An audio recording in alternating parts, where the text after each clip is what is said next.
नहीं आएगी तब तक तुम्हें अपने पराये का पता नहीं पड़ेगा। सब अपने हैं, सब अपने हैं कब तक? जब तक जीवन में कोई समस्या नहीं है। और जिस दिन तुम्हारे जीवन में समस्या आ जाए तो जिनको तुम गिनती में लेते रहे हो उनमें से एक भी नजर नहीं आएगा, सब छोड़ जाएंगे। धीरे धीरे समय आया और सुनीति मैया ने एक लाला को जन्म दिया। मैया का लाला राजमहल में पालने लायक था, लेकिन खेतों पर पैदा हुआ। उस लाला का नाम ध्रुव रखा और इतिहास उन्हीं के लिखे गए हैं जिन्होंने समस्याएं झेली हैं। ध्रुव जी पैदा हुए तो खेतों पर, लवकुश सीता मैया के पैदा हुए वाल्मीकि आश्रम में, कुंती मैया के 5 पांडव पैदा हुए वन में। भैया राजगद्दों पर लेट करके इतिहास नहीं लिखे जाते हैं, इतिहास उन्हीं के लिखे जाते हैं जिन्होंने जीवन में संघर्ष किया होता है। ध्रुव नाम रख दिया उस बच्चे का। और उधर सुरची मैया ने भी एक बेटे को पैदा किया, उसका नाम उत्तम रखा। उत्तम माने श्रेष्ठ, ध्रुव माने सत्य।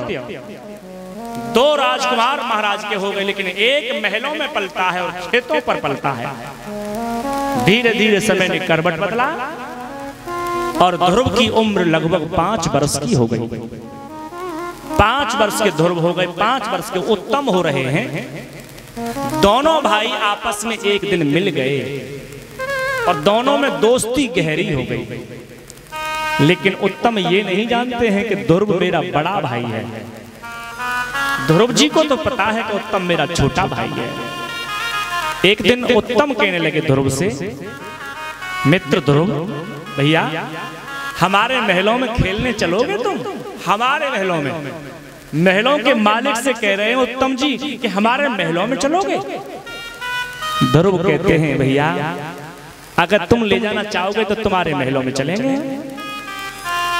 ध्रुव उत्तम के साथ महलों में चले गए।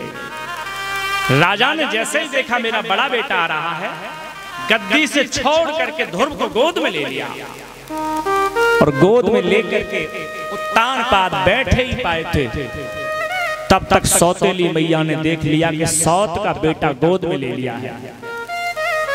सुरची मैया ने आकर के दौड़ करके उत्तान पाद की गोद से ध्रुव को नीचे फेंक दिया। और जैसे ही मैया ने ध्रुव को नीचे फेंका, ध्रुव रोते हुए अपनी मां के पास आए। सुनीति ने रोता हुआ अपना बेटा देखा तो गोद में ले लिया।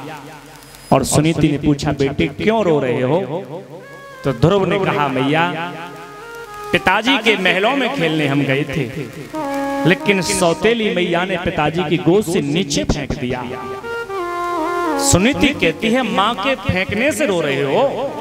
वो मां है तुम्हारी, फेंक भी सकती है, मार भी सकती है। बेटे भड़काया नहीं, कहा मां रोना इस बात का नहीं है कि मैया ने धक्का मारा, रोना इस बात का है कि मां तो मेरी सौतेली थी, लेकिन पिता तो मेरा सौतेला नहीं था। एक बार मेरे पिताजी मुझे गोद में लेकर के ये पूछ लेते कि बेटे कहीं चोट तो नहीं लग गई, मां तेरी सौगंध खा के कहता हूं शिकायत लेके तेरे पास ना आता। और मैया सुनो, सौतेली मैया ने कहा कि गद्दी पर अगर बैठना है तो तुझे मेरी कोख से पैदा होना पड़ेगा, मेरे गर्भ से पैदा हो, क्योंकि तू उस अभागिन की कोख से पैदा हुआ है। इस गद्दी पर नहीं बैठ सकता। मैया तेरे बारे में भी गलत बोल दिया। सुनीति की आंखें भर आईं, कहा बेटे तेरी छोटी मां सही कहती है कि मुझसे बड़ी अभागिन कौन होगी? महाराज की बड़ी रानी हूं मैं, लेकिन खेतों पर रहती हूं। बड़ा बेटा है तू, मेरी कोख से पैदा हुआ। ध्रुव ने कहा, मां तो क्या मुझे गद्दी पर बैठने के लिए उसकी कोख से पैदा होना पड़ेगा? नहीं बेटे, बिना पैदा हुए भी तू गद्दी पर बैठ सकता है। कब? जब भगवान का भजन करने लगे तो। ध्रुव ने मां के पैर छुए, कहा मां तेरी चरणों की सौगंध खा के कहता हूं तुझे लौट करके मुंह तब दिखाऊंगा जब मैं भगवान को पालूंगा। 5 वर्ष के बच्चे ने प्रतिज्ञा कर ली, माँ के पैर छू करके ध्रुव वन की ओर जाने लगे। और याद रखना, तुम भजन भगवान का करोगे तो सारी सृष्टि तुम्हारी सहायता करने आ जाएगी।